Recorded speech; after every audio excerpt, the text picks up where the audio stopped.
Welcome back to this the Sunday Talk Show here on the Arise News Channel. With me right now, I have Professor Anthony Kila, Professor of Strategy and Development and Institute Director at the Commonwealth Institute of Advanced and Professional Studies.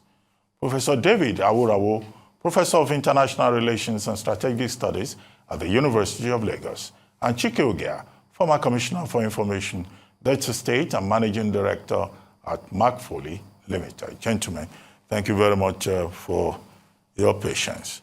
Well, today we have a cocktail of issues. Number one, inauguration, which was discussed by High Chief Aboderin. He was to be paired with someone else, but the person told me 10 minutes to the program that he had been instructed not to show up. Well, the kind of things we see in this profession. Secondly, we discussed the African Development Bank and some other issues within the economy, interest rate, and what the CBN is doing about that, and debt to revenue ratio and all of that. And that was discussed by Otumba Babatunde Ruwashi, former Director General of the Lagos Chamber of Commerce and Industry. And then, of course, we discussed the Dangote refinery, and other issues within the oil and gas sector. The guest, Olalekan Smart Edwards, runs a civil society called Petroscan, a civil society group, which is the oil and gas civil society coalition group. But there are other perspectives. Let me start with you, Professor Anthony Kila. And thank you for traveling all the way from Ibadan to make it to the studio. Good to be here. I mean, I don't know. Let me start from the petrol thing. I think it's a given that we're all happy that there's more production of from a refinery in Nigeria. As a matter of fact, given where we are, we're very happy that we have production of anything. And so, congratulations and kudos to the owners and managers of the refinery, especially because they were employing people. I was a bit shocked when I heard that Smart Edward was from a civil society, because I do not think civil society people should be motivating Nigeria or turn themselves to people to remind us of the importance of project. I think the role of civil society, like every stakeholder and shareholder, is to ask for accountability, transparency, and a good method. We shouldn't be hoping.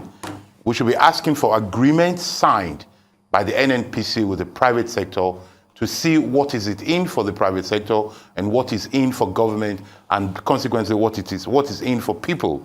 So that it should not be a matter of hope. If a refinery says, I'm going to do 110 million, any amount of liters, that is what we should be expecting. Why? Because it's not private business, because government has equity in it, and because there's been a lot of concession to make it happen. So it's a legitimate request for them to open their books. And, this said, we all need to wish them well. And those who represent Nigerians or civil societies should keep asking. And if civil societies don't ask for them, Nigerians need to ask what is happening to the refineries managed by government. Because this modern delegation, this abdication of role, in which the government is totally showing its face as incompetent or incapable of doing things, and we're now praising the private sector for doing it, I think it should give us a thought. If the government is totally incapable of doing things, then let them just pack their load and clean the road and take care of potholes. Let them even turn the police, instead of them stopping us to see our documents. Let them be in charge of identifying bad roads. Let's just know the government has failed and put our hope on people. For the Naira thing, you asked a serious question. So we've been devaluing this Naira. Again, it's another case of abdication. We have issues with real economy, with fiscal issues. We are dealing with monetary issues. The government is trying to manage the Nigerian economy through the central bank. It doesn't work. Our problem is lack of enough products and services. Our problem is affordability of those products and services. Our problem is the deficit in balance of trade. It is not by tweaking the interest rate all the time that you're going to achieve any magic. It's simply going to work. It's a textbook position that does not work in reality, and it's a shame we keep trying it. They've done it 3 or 4 times this year. I mean, it's not. Who's going to tell them it's not working? The CBN governor, like him or loathe him, he cannot do more than that on these specific issues. I have other issues with him on other things, but on these ones, you ask CBN governor to step in. All he can do is twinkle interest rate. It is a government that is failing. Thankfully, this government is going. And that takes us to the inauguration of May 29. you know, it's a shame that they're doing inauguration. I mean, I'm happy that they're doing it. I'm happy that this government is going. From the onset, I knew anybody would be better than the Buhari government. Now that we have a new one coming in, it's a shame that all the court cases are not fully over, because and this is why some of us advocated that those cases should be done before 29, and it should be transmitted so that we'll see what has happened. But well, here we are. So the new government is coming in. We shall wait and see. Some of us will be able to stay where we were and say what we were saying, so that it won't be because we hated one or we like one. My prayer for Nigeria is that the new administration is not only better than the Buhari administration, but that we don't miss Buhari at all. May we not miss Buhari is what I keep saying, because for us to miss Buhari, things have to be very bad. So let us hope now, regardless of what we think of the administration, that they do better from the onset. When Buhari came in 8 years ago now, he made that thing that people were thinking is a good thing. I'm for everybody, I'm not for nobody. We want a president that is for everybody, very clearly. We want a president who's a stakeholder, who's a partner, who remembers that he was voted in, not a gift from God. It was there by the people. It's not that he deserved it for any reason more than votes. And let him remember that, and let him act based on consultation, collaboration for progress. Well, Professor Aworawo, your brother, Professor Kila, 2 days ago, on the pages of This Day Live, wrote a piece, "May we not miss Buhari." But his promoters are hoping that he will be missed. What do you think in terms of his performance and then the event tomorrow, and what Bola Ahmed Tinubu and his team should do so that we don't miss Buhari, so that Professor Kila's prayers will be answered? Will not be answered, perhaps. Well, the Buhari group has been praising President Buhari. He has done his utmost. He has touched Nigerian lives. They are even saying that Nigeria is better now than 2015. Well, it's not whether one hates or one likes, like the guest said, Mr. Boderi. He's an APC chieftain, so we understand why he was so diplomatic in his submission. 2 ways to, determine the legacy. One, how is Nigeria now compared with how it was in 2015? Poverty, inflation, debt, the general quality of life of Nigerians, Nigeria's place in global affairs. Just name it. There is hardly any of these, aspects of Nigerian life we talk about where you can honestly say Nigeria is better today than it was in 2015. The second is the promises made. I will fight corruption. I will turn the economy around. I will end insecurity. Of course, what has unfolded in the last 8 years is also very clear. And so it's not a matter whether one is hating one or is liking one. What the facts reveal, clearly establish that Nigeria is far worse today than it was 8 years ago. And so anybody is giving pass mark, I don't know where the pass mark is coming from. And if somebody is saying, Professor Kila said, may we not miss Buhari, that's a prayer that all Nigerians should be praying. Because for us to miss President Buhari, it means that the next government has to be worse. And Nigerian governments have tended to be worse than the one they replaced. Let us have a different trajectory this time around. I mean, that's a prayer. I read something online, some certificates are circulating online. Certificates of survivor. That those who have survived in the last 8 years are issuing themselves certificates. That they are, thank God we have survived. That tells you, how things have unfolded in the past. It's not just a matter of the president saying, oh, I've done well, and Lai Mohammed saying the same thing. It's what the quality of Nigerians has been in the past 8 years. To talk about Asiwaju, we are confident Asiwaju would, because one thing is to assemble a good team. Shagari, former president's son, mentioned it a couple of days ago when he spoke, that if Asiwaju is able to assemble a very good team, he will do well. And from his antecedents, he has always managed to identify, round pegs in round holes and all that to be able to achieve his objective. So we are confident that, the next government will be far better than, the one that will leave tomorrow. And we can only be hopeful and keep our fingers crossed that Nigeria will regain this, movement towards genuine development that we have sought over the years and which has eluded us. The man who spoke on Dangote Refinery, Dangote Refinery is a welcome thing. Everybody, we are all excited by it. When you look at the country spending 6 to 7 trillion just a subsidy, and now all of that, will come to an end. It's good news. But the comments you made regarding pricing is not correct. Prices will go up, but it will not be as high as if Nigeria were importing everything and subsidy is removed. So, it will get 300,000 barrels from NNPC. It's going to refine 650,000 barrels per day.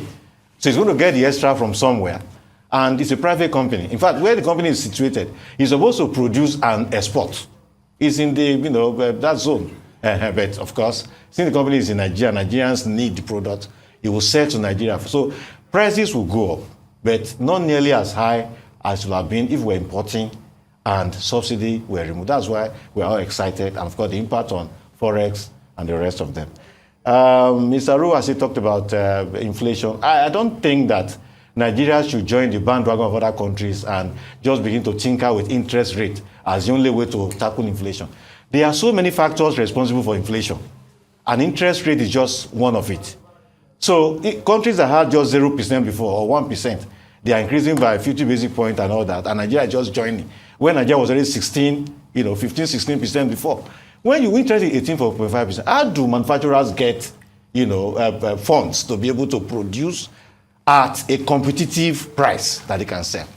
So I agree with him entirely that this tinkering with interest rate, every time they come, they say, they've increased by this so and so basic points. I also do not agree. I think there are numerous other things to do to be able to stabilize, the economy and reduce inflation. Okay, Chike Ogeah. Well, the distinguished profs on the table, I think have said it all. I woke up this morning about 7 a.m. actually to what was sleep till 7 a.m.? Yes, I woke up about some people are so privileged. And I wake up and I woke up to a broadcast. And the only thing I felt lying on my bed as I was listening to that broadcast was that I wished that broadcast was made on the 29th of May 2015. I'm sure we would not have been where we are now if the person that made that broadcast this morning had the kind of mindset he has today. Maybe we come back to what they talk about 2020 being, hindsight being 2020 vision. He had to go through the whole hog to understand that non-inclusion, this kind of parochial kind of governance, putting round pegs in square holes because, they have some affinity to you or the other, thinking some people are not part of the project because according to what you said, 97.5, 5% didn't vote for you, and as such, they are not as Nigerian as the 97% that voted for you. So if you ask me, everything where we are coming from and where we are going to was in that broadcast. All Asiwaju needs to do is to reverse that thinking, and he's already 50% success, I can assure him. He should start his government tomorrow, making his critical appointment. I understand he has people and loyalists that have been in the trenches with him that need to be rewarded. I know he's supposed to be a strategic politician, and I know he knows where to put those people. But in the very critical sectors of the economy, because I think we are right at the basement level now. They say he that is down fears no fall. And the only way we need to go now is up. No, and I think Asiwaju needs to put himself above all those pettiness and think Nigeria first and start the reconstruction of Nigeria, because this is a God-given opportunity to him, as far as I'm concerned. He, like the outgoing president, has always wanted to be the president of Nigeria. The one that is going now, we almost would like to ask him, like, if I have the opportunity, I'll say, why did you try four times, or was it 3 times, to do what you've just done? And my prayer is that that will not be Asiwaju's portion. Asiwaju has not tried before, even though he had the intention, but being a strategic politician, he knew the moves to make before he tried. And when he did try, all the elements aligned, even his opponents all gave it to him. And he took it, he snatched it, and he ran with it. And that is what we are inaugurating tomorrow. So I say congratulations to Asiwaju. But please, sir, we need to get Nigeria working again. And I know I have particularly 2-3 people that are very strategic and close to you, that I can vouch for their competence, I can vouch for their integrity, and I know those kind of people will help you deliver the kind of success you want to deliver as the president of Nigeria. I wish you well, sir. Then, in the case of the climate change that we spoke about, the African Development Bank, well, Professor, no, he's not even a professor, he's a doctor, Dr. Adesina, who was very, very relevant in Nigerian politics. He knows the in and out of everything we're doing.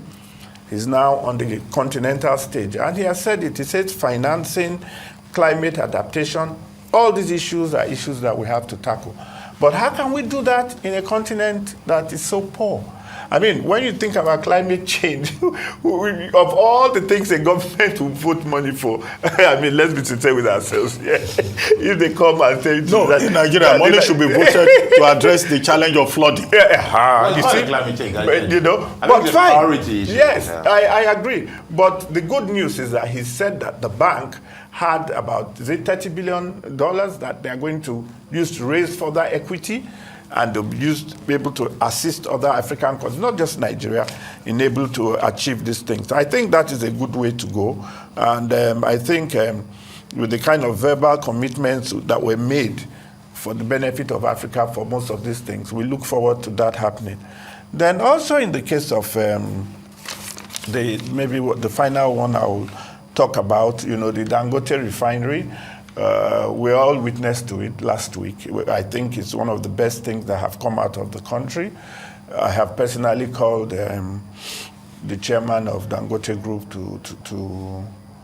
to congratulate him. And, he's a very humble, nice guy. And I said, look, God will crown this effort and you'll be able to take this country out of the quagmire. Yes, we have all these refineries, and they are not working, whether we like it or not. They vote money for them. They are paying salaries. They are telling us about. When did we start hearing about turnaround maintenance? It's not even from Buhari's government. Exactly. So, I have looked past that. It's good to want to be practical and say, yes, let's hold government. But government has showed you that there's nothing coming from there. So why waste your time? That's a God-given opportunity. Again, I think we should grab it and we should snatch it. And that we've already done. Well, thank you very much, Chike Ogeah. Now, let's move to our next story, another major story of the week. Nigeria has a new national carrier. Outgoing Aviation Minister Hadi Sirika last Friday formally inaugurated the airline Nigeria Air, despite a restraining order issued by a federal high court. Arise correspondent Mary Chinda was at the unveiling at the Nnamdi Azikiwe International Airport and reports as follows. Coming 8 years after it was first embarked upon in 2015 by the President Muhammadu Buhari administration, Nigeria Air is formally being launched. This is one infrastructure that has been missing in the general aviation dynamics of the country. The airline that is equal to the size of the market, to the dynamics of the market of Nigeria, for its geography and the fortunes of the country. Indeed, we do need the kind of infrastructure that we're having today in the name of Nigeria Air Limited. It's a public-private partnership which sees Africa's giant airline brand, Ethiopian Airlines, bringing its 77 years of experience in the aviation industry into this partnership with Nigeria Air.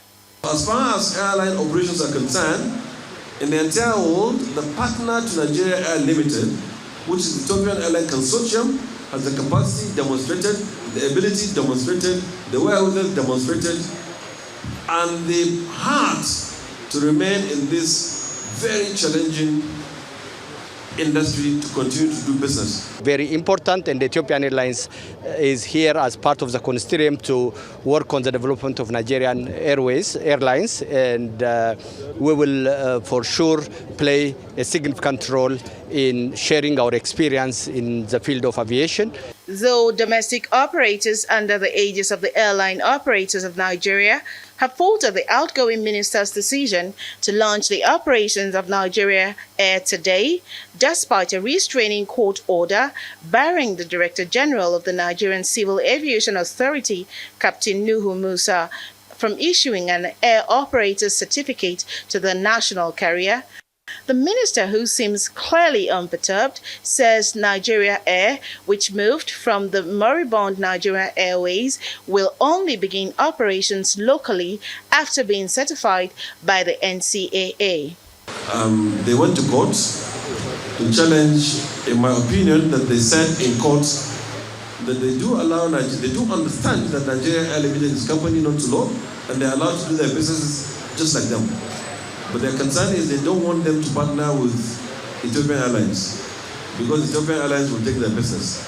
Meanwhile, there's nobody has gone to court to say that if an Air Peace or a Max Air want to partner with Lufthansa or want to partner with Singaporean, somebody will stop them. From one national aircraft, the government says its 5-year projection is to have at least 35 aircrafts in operation. Starting with $250 million, according to the Nigerian government, the Nigeria Air is projected to hit $5 billion in the next 5 years. From the Nnamdi Azikiwe International Airport here in Abuja, Mary Chinda reporting for Arise News. Well, Mary Chinda there, Arise News correspondent, reporting. Quickly. Well, I think we have one special privilege here. Chike Ogeah used to be managing director of SACOL, which is a major, stakeholder company in the aviation sector. So I don't know, Chike, what your biases are, but some people will say, well, this is about the story of Nigeria. In 1978, Nigeria was doing better in aviation than Ethiopia. We had a Nigeria Airways that was the hub for the whole of West Africa. Today, we're relying on Ethiopians to help us. The Ethiopians, I think, have 46%. A Nigerian consortium has 48%. No, it's the other way around, 48, 46. And the federal government has 5%. So it's not enough. That's not correct. Ethiopian Airlines has 51%. Well, okay, the 51%. report out there that says report is wrong. 49, 48, you see, 5%. But over to you. No, these are all the issues. There's so much misinformation going out.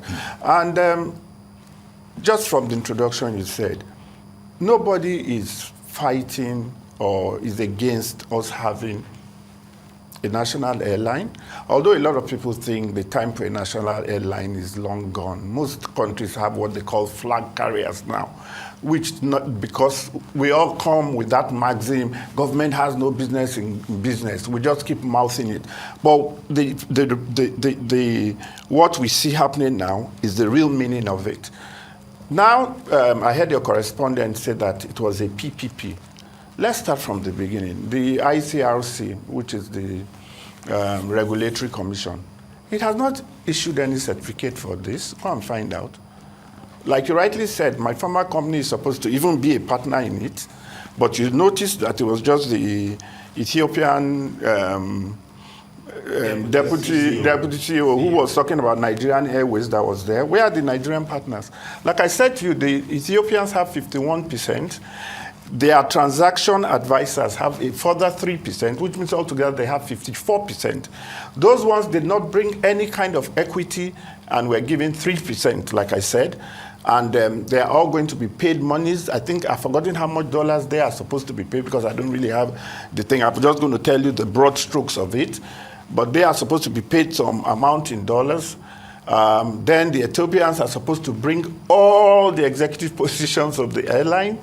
So you're trying to say in all these years, with the kind of capacity we have in Nigeria, we don't have Nigerians that can fill some of those CFO, MD, and all these positions that they are bringing in, you know. So these are all the kind of issues we are talking about. It's not because no, anybody's against it. Again, like the report also said, this is clearly a breach against Nigerian laws. It's not about what AON is saying, whether they say this. Yes. The fact is that there is a subsisting court order against this, and it should not be done. I don't see why this is being put forward, and the minister is further telling us that in so and so years, we will make so and so amount, we will start domestic activities at so and so time. Hey, his tenure is over. Leave all that for the determination of the... Are you trying to say the new government is so incompetent that they don't know what to do with aviation or any other sector? You can imagine if the Minister of Finance that is leaving now starts saying, okay, interest rates must be this for the next 1.5 months, this will be this, you know. So these are the issues about it. We should just take these things wholly and do the right thing. Nobody is saying we don't need, because that's another thing I noticed that's gone around a lot. People think, people are thinking that anybody is fighting the concept. No, what we are talking about is the process. It is just the process. Let the process be open, let the process be transparent, and let the process be credible. That is all people are saying. Okay, but what is clear is that the incoming Tinubu administration has a lot on its plate in every sector of the economy. But if Nigeria comes back, as you say, yes, that will be fine. That will be fine. The frustrations, if it's done well, yes. The frustrations we'll be very happy. of Nigerian Airways workers haven't been dealt with, because that was a major issue within this trajectory. Yes. Now we have an aviation university, you know, which is supposed to produce personnel, and that has been approved. Now, if Nigeria can become the hub again for aviation, that will also be nice on the positive side of the story. This agreement is an indictment on Nigeria. Well, we were doing better than Ethiopia in 1978. It's an indictment on Nigeria. Can we recover? Why is the minister in a hurry? What does he stand to achieve by doing what he's doing? No, he leaves office tomorrow. Yes. So let the new people. The new government should take a comprehensive look at the agreement. I advocate and we start afresh.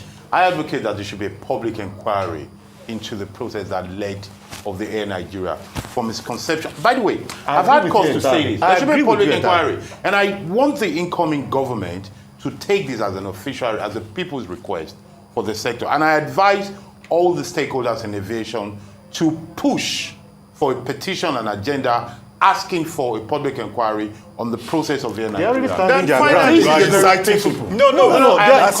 They have stood their ground. We are just having a round table. True. But do you know the other thing? The other thing, sorry, Prof. Just give me 1 minute. No, you are inciting people. Prof, the other thing, and the very critical thing about this again, is that there has been no AOC issued. Even your correspondent said that. They brought in an aircraft which was clearly a foreign registered aircraft and passed it off as Air Nigeria because something was splashed on it saying Air Nigeria. A lot of crimes were committed there. Is he registered? I'm telling you. You made the point about flag carrier. Can you explain what that means? No, a flag carrier is like British Airways, Virgin Atlantic. It's a private company. These are private companies, but government just pushes you, gives you a enabling environment and all that. So what is the difference? The difference is that this one was, can you not see this one being totally put together by government? It's not government. Don't have any government says it has 5%. Not what government has been put together. It's different. Is it government that will run it? No. Who is doing? Before you start talking about running anything, what is the process that gave birth to what you want to run? That is the issue. Dr. Ruben Abacha, I think you and the audience must know that this process took close to 80 years to do. No, from 2017. From 2017. So that is 8 years minus 2 years. So we'll give them a discount of what, 5 years, and we think we should sing a song. The Air Nigeria process was conceived on PowerPoint. It was presented in PDF, and it was destroyed on Twitter. It is a fantasy of people that have no knowledge of the sector.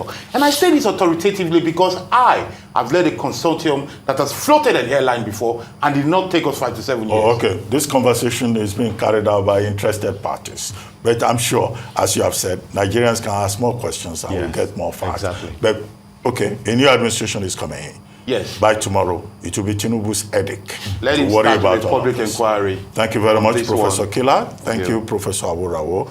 Thank you very much, Chike Ogeah. Thank you for having us. You've been watching This Day Live, the Sunday talk show here on Arise News. I'm Ruben Abati. From our entire team here in Lagos, it's bye for now, and thank you very much for watching.